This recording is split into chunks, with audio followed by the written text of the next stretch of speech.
Nous entrons dans une ère que personne n'avait anticipée. Pendant 2 siècles, programmer signifiait traduire une pensée humaine en syntaxe rigide. Mais aujourd'hui, quelque chose d'étrange est en train de se produire. Les codes commencent à s'écrire en parlant. On appelle ça le vibe coding. Vous ouvrez votre éditeur, vous décrivez ce que vous voulez dans votre langue naturelle. Par exemple, je veux une fonction qui trie des patients par urgence.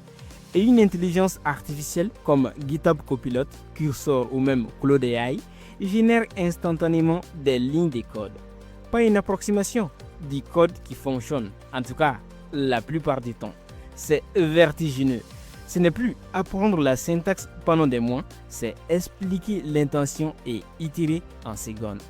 Le vibe coding ne remplace pas le programmeur, il les libère son esprit des détails techniques pour se concentrer sur l'essentiel et résoudre des problèmes humains. Un médecin peut maintenant prototyper un outil de diagnostic sans passer 5 ans à étudier le C++.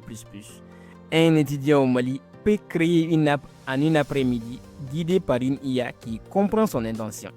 Mais attention, cette puissance exige une nouvelle forme de sagesse. Savoir poser la bonne question.